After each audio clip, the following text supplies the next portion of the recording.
sermon, Concerto 5 pasta maker. So the main problems with this is customer related problems where there is a belt. If you look inside here, you've got the extruder, which is run directly from the motor, and then from that motor, I'll just show it on a piece of paper. So you have the extruder shaft with the screw, and then inside the control box area you have a belt drive, a T10 belt drive, which runs the mixing arms. So if the dough in the machine is too thick, it can strip the belt, and what we've found a lot is people fail to put this in, start the machine, the mixing arm falls off, becomes jammed and damages the drive here, or actually strips off one of the lugs on the drive. So that is the big problem that we have. So today we've got to replace this, and if the mixing arm is, when it's running and the customer complains that it's not mixing and it's not turning fully and skipping a beat sort of thing, you'll find that the belt is partially stripped. So today the belt is stripped, we've already seen that. We're going to replace the belt, replace this, and we're going to check the drive lugs on this to make sure they're not cracked. So you need to remove screws here, screws on the side, remove the back panel, which I've already done, remove the earthing to connector, the external earthing, loosen the cable and push through enough cable. Do not pull this up. You will find that the cables are wrapped around the motor and cable tied. I've already cut the cable ties. Just lift it gently, get the cables from around the motor, and make sure you have enough room to put the cover to the side, which is difficult. Which cable are we?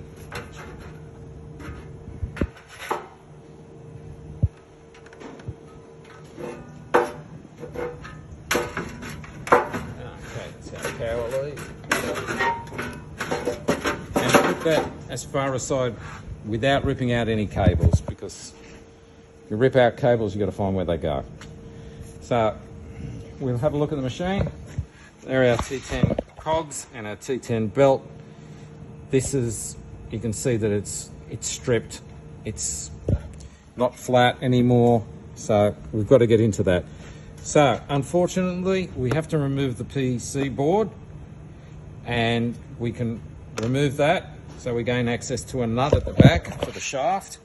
Then we can remove the motor, slide it back, and then we can get to our nuts here, slide off, remove this cover and get to our belt, remove the belt, maybe remove the drive shaft up the top so we can check it and see if it's cracked.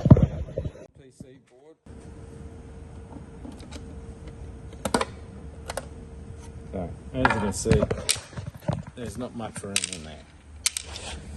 So we've got two screws that hold this box to the plate, and they are located underneath the PC board at the bottom here. So we have to remove the PC board. So we'll loosen and remove, and not put any stress on the cables, because we don't want to be going and looking for wiring diagrams and stressing out. Once we get these screws loose, we're going to put the screws back, holding the PC board back down. Don't have to do it up all the way, just loosely, so we don't have any accidents with cables.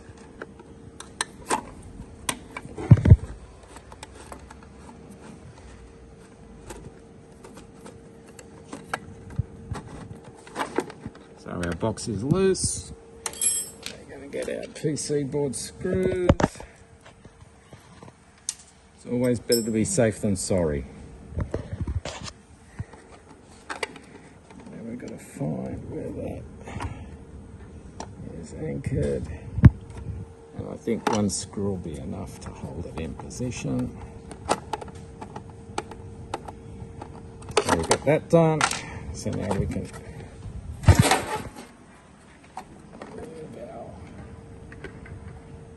okay, so we've got some tight cables and it's an overload on the motor. It's just got 2 pins.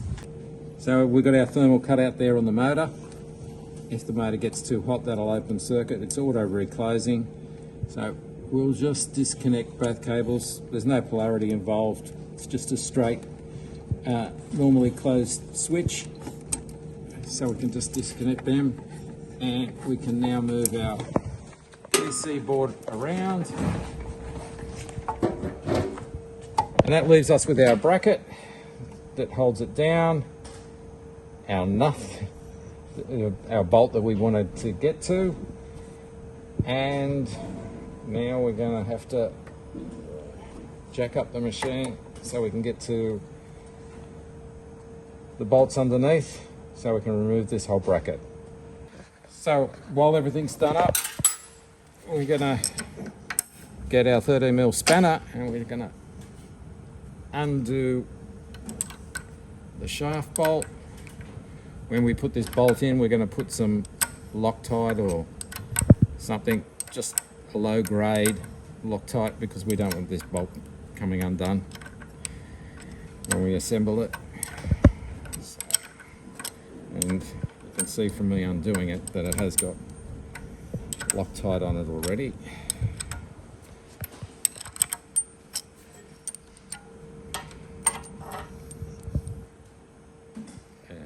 See that? So we've got that off. Now we can undo our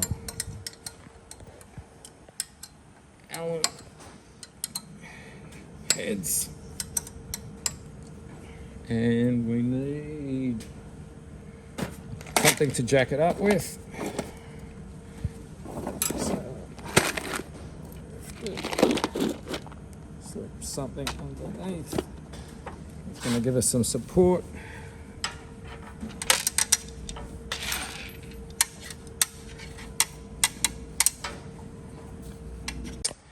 So our bolts that hold that are long, that hold the bracket from the underneath, and the ones that hold the plate to the worm drive gearbox are short, so they've got washers on underneath. So put everything aside. You will realise there are 4 screws of the same size and 2 for that, so you won't mix them up. So now that is free. And we can place this down.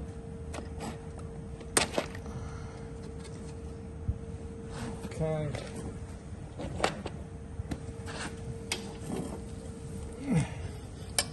So now we have to come around to the side here. We have to undo these so we can slide the motor off. They look like they're going to be 13 again, and they are. So open end spanner, go around them, take them all off. So we remove our 4 nuts, then we can remove the gearbox and motor assembly from the shaft. Support it.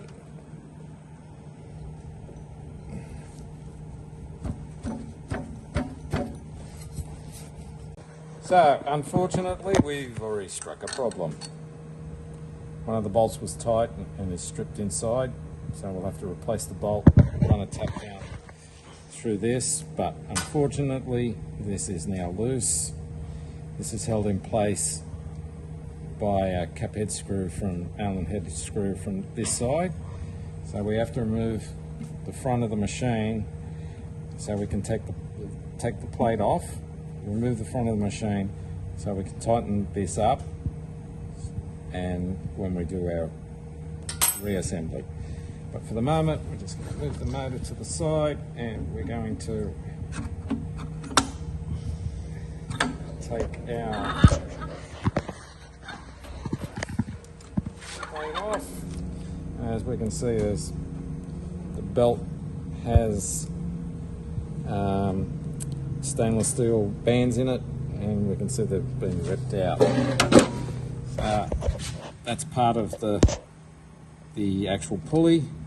That's come off, so that needs to be replaced. And now we can extract our belt.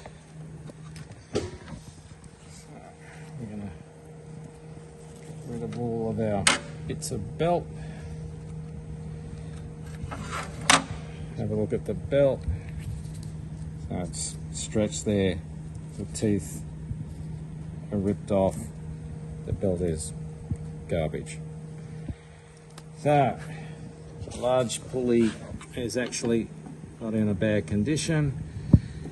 There is a lot of rubbish here. We'll clean all this up, and we will remove this because it does need the ring on it to keep the belt lined up.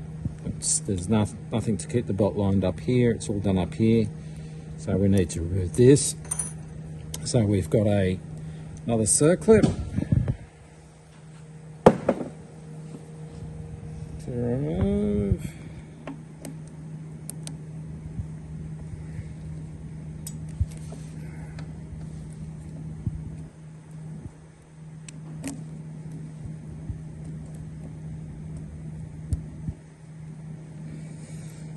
Put that aside.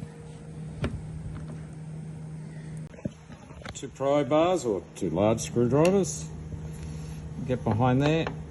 This is keyed in place, and as you can tell, it's tight.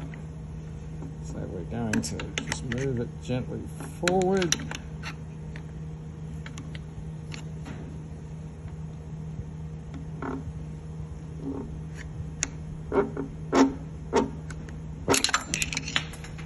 And it's removed. There's the key in there. So now we're going to clean up this, all the dust and everything, and we'll be back with you. So we've got to remove this so that we can check to see if there's got any cracks in the drive sprocket. So we're just going to remove our Allen key, which I find the side cutters are the best for. This will now move forward in, and we can inspect this and see if there's, oh look, that's bent. So we're going to have to replace this as well. So we've got our new parts now. We're ready to reassemble. The only problem we've got is this is loose, where all these are tight. To tighten this one up, there is a bolt that comes through from this side. So we have to remove all of this only to get to this. So we've run the tap through here to clean up the thread. All done.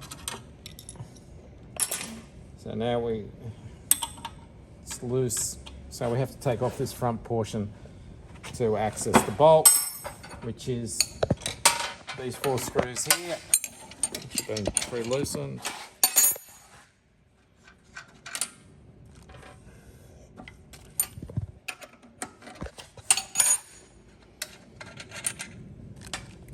And then we can remove this, and then this as an assembly should slide forward.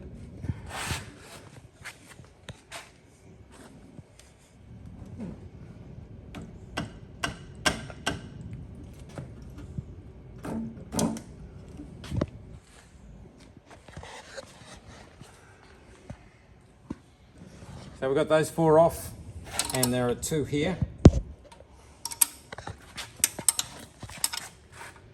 2 nuts.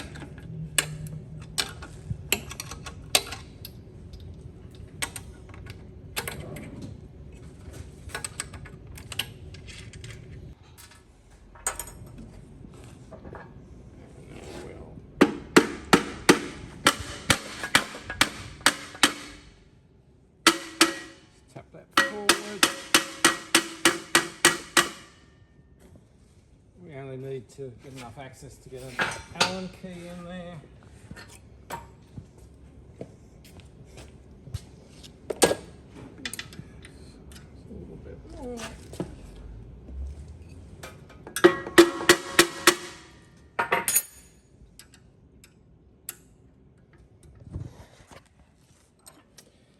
Now we can tighten this. Make sure it's tight. Since we got it apart, before we have any problems, we'll check everything else is tight. Don't only want to do it once. The other two we can't get to. So that's that. So this back again. Now, if you're, as you can see, the stainless was a bit tight. That's stainless on stainless has a tendency sometimes to gall. If it is galling, use a lubricant and save the thread. I like to use a moly grease. It's dirty and black,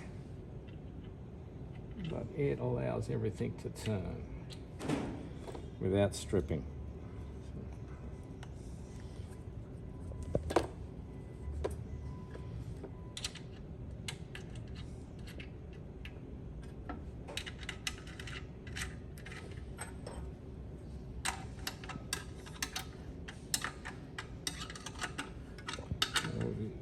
Nuts pull the whole assembly back.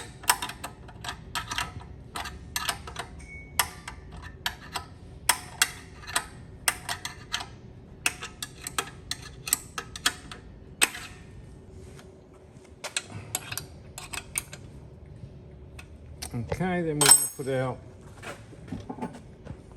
we'll leave this out and we'll just put the nose piece on.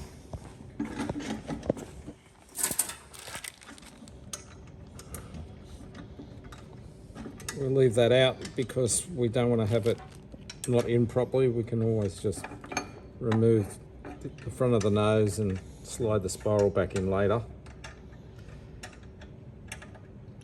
Alright, make sure they're all tight.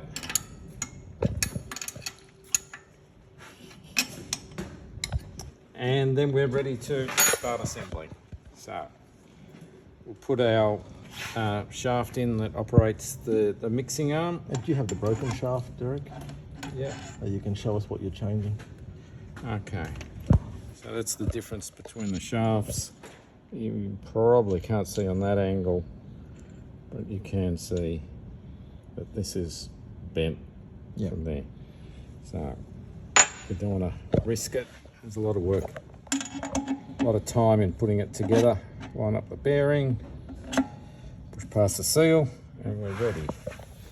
So we now need our key, small key, which goes in there.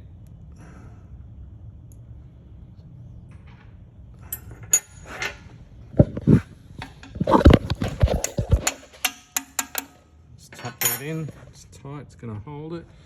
So we're replacing the belt, that's RS. We're replacing the top pulley, which has fallen apart. We can't put that back. So these are our new parts.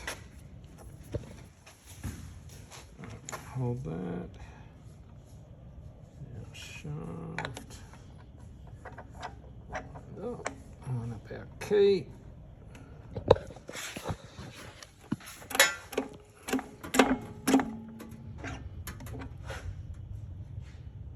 We might just make sure that's in fully, which isn't.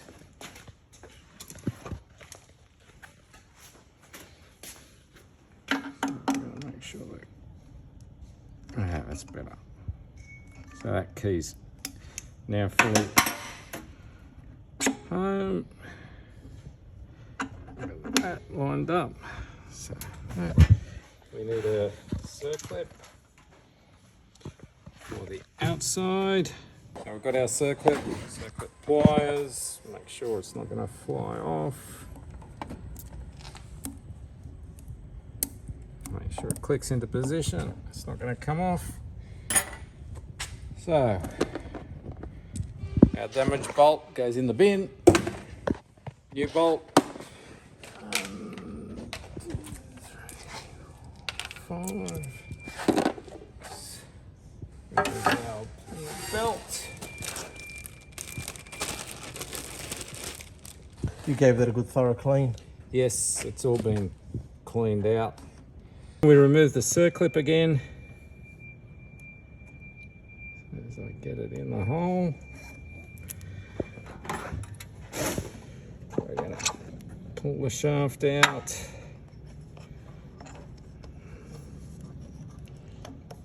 Lift this up around here. So now we've got it started. It'll line up that key again. Push that in. And that's all lined up. Now once we put the end plate on, these shafts will be held in place and we'll get the tension that's required. There should be no play in the belt. But we'll see that when we get there. Click that home. Going anywhere. Now we get our end plate. Place that on. Got to get our shaft up and in position.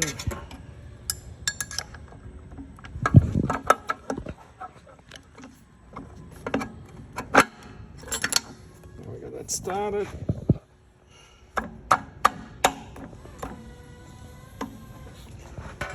Make sure this is. So our ring groove here for the circlip should be showing.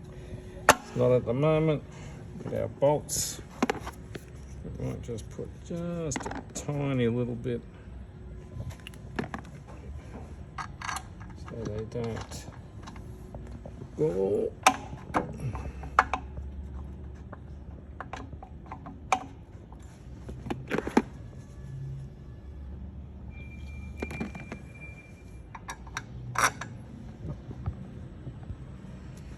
We've got all our bolts in. We're going to make sure they're all tight, and we'll do them at a wobbly thing so it's not stuck. This one, this one,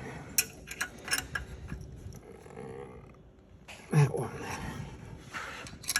that one. Yep, that's right. Okay, so we've got to put our circlip on. Make sure this is back far enough. Now the groove is showing. And circlip.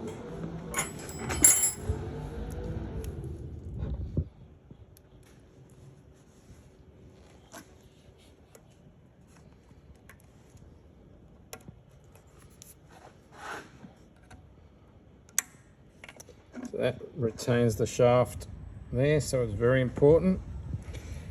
So now we're ready to put our motor back in place.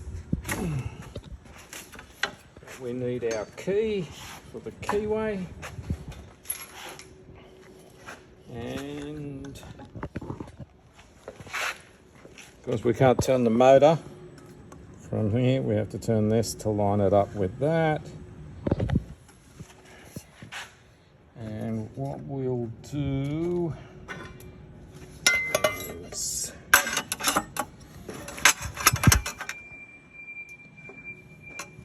that might help us get up to the right height. Yes, look at that, almost perfect. A bit too tall.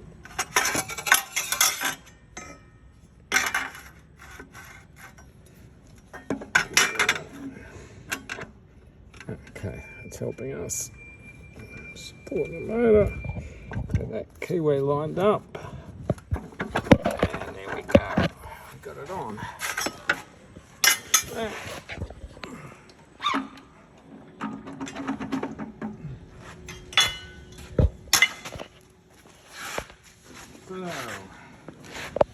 we have to get inside here and do up our 4 nuts that hold the motor to the flange.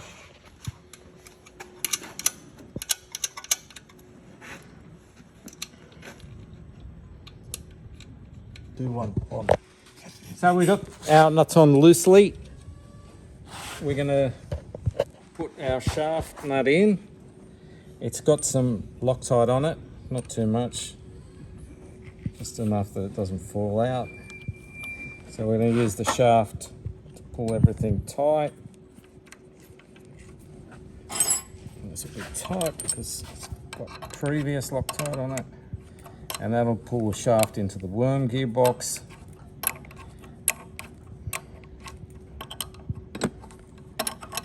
So that's moving now.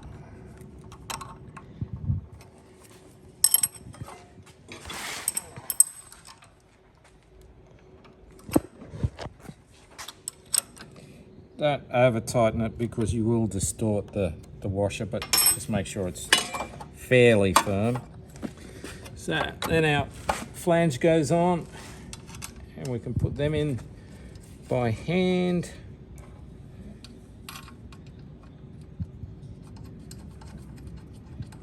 And then we're going to tighten up these and the nuts on the flange,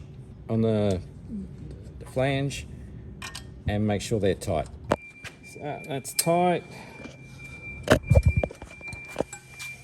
They're all tight. And the flange is all tight. That's done. So now all we've got to do is place our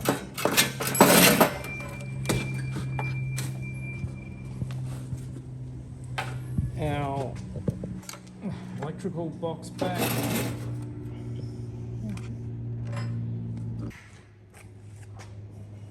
So we're going to remove our screw. We only put one in to hold the nuts in. Different sizes, of course.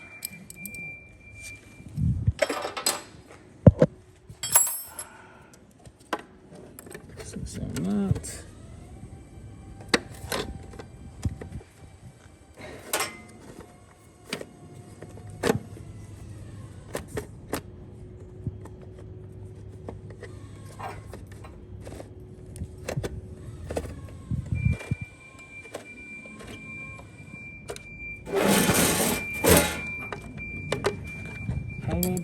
Helen, screw.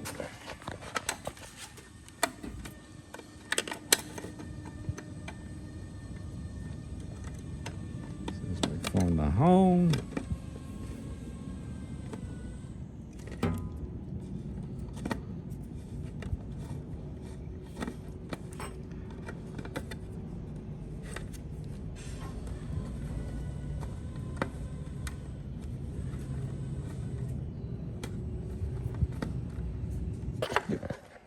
And we remount our electrical box.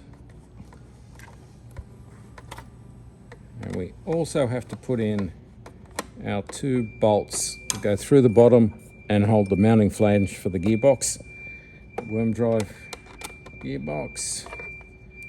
And for other information, we've got our safety module. This is operating our sensors for the lid so that no one gets injured. So you've got that. This is just the PC board, which is a whole item. You can't replace anything individually on that. So you've only got in the electricals, you've got a fan, some switches, our safety module, and the PC board. So we also have to rehook our thermal overload up to the motor, which we'll do in a little bit. Just things at a time. Get this in.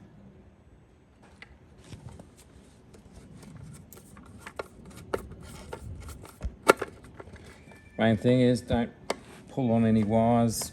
You don't want to make life hard for yourself. make sure the wires are going to be in a good position when we put the box lid back on. That's good. So now we have to lift this and support it. Get our hands in.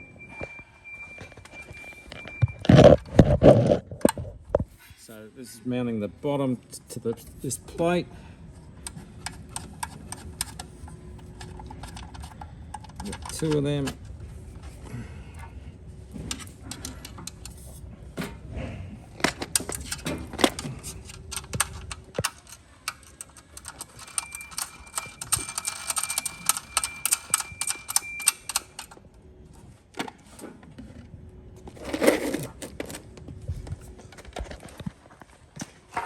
Naturally, this is not my hammer.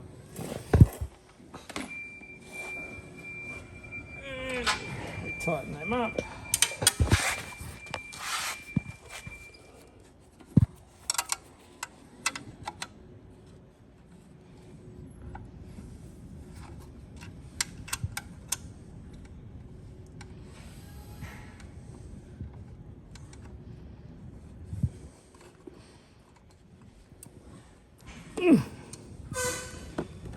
Get the other one. Go. So our thermal overload, which is under here, we just got to connect the 2 brown wires. Now it doesn't matter on the polarity because it's just a normally closed contact that opens up.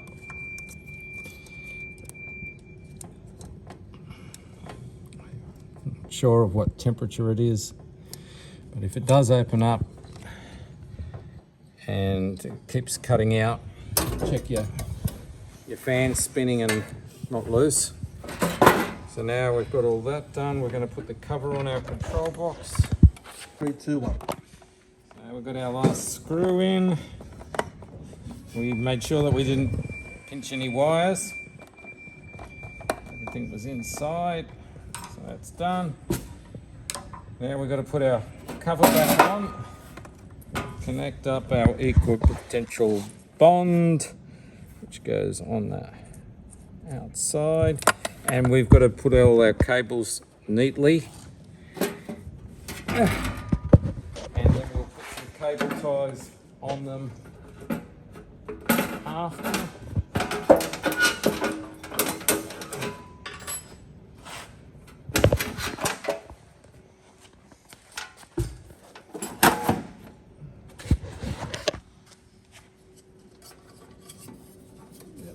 Cables.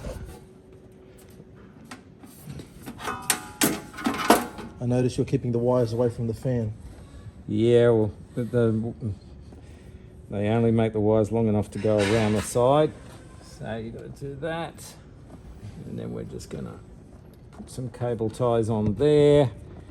We're going to do up our screws, make sure our cable's not clamped. So we're going to put our equal potential bonding clamp on. In Australia we don't use this. I don't know what country does use it as bonding on the outside, but we put it back the way it came apart. So wrong one.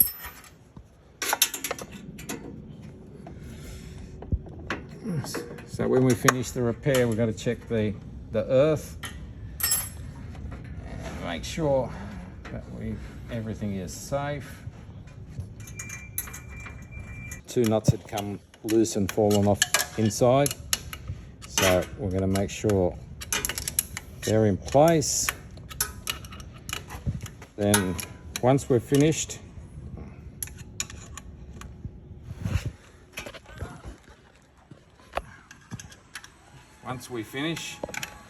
so we have to test the earth, we have to test our safety switch before it goes back to the customer. Now we have to make sure that, one, it runs, and 2, it's safe. Very important. So we've got all our screws on. There's 2 up here, countersunk ones, plus all the ones on the periphery. We've got them all done up. So now we're going to assemble our machine. So our process screw, whatever you want to call it, goes in. Our disc goes in with the hole on this side. Put our thumb there and do it up. The machine does come with a tool to do this up tight.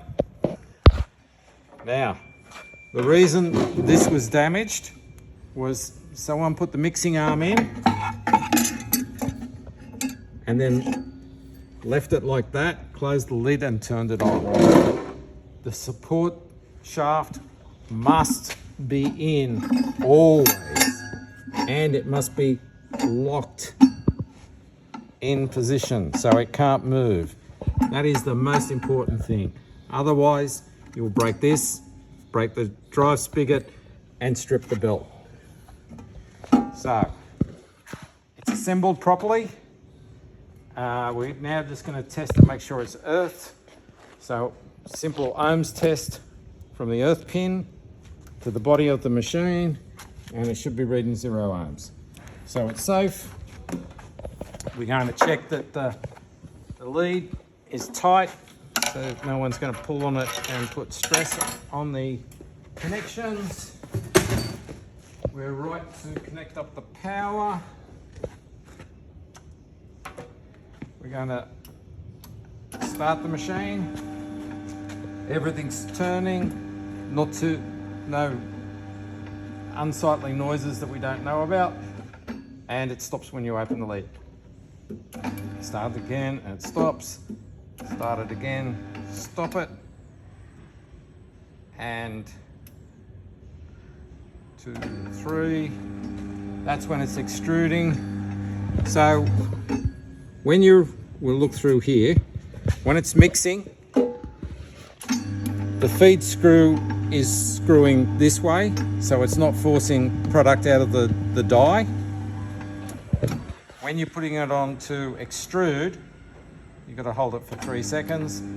The screw is going the other way and it forces the product out. So something else that I should point out is that Susan always recommends that when you finish the job you should be doing it, you should be cleaning the machine. So removing the feed screw, making sure the base of the machine is clean.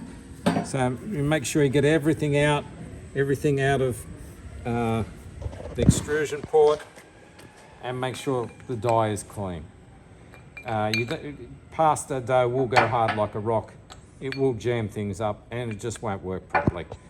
So you want to make sure that you carry out all the cleaning and after you use it, so things don't become hard and are difficult to clean. But the biggest, #1 thing is you have to make sure you put this in. Don't get distracted. Put it in. Probably good to put it in when you finish it, cleaning it, and leave it all together. That way no one comes in the morning, turns it on and breaks things.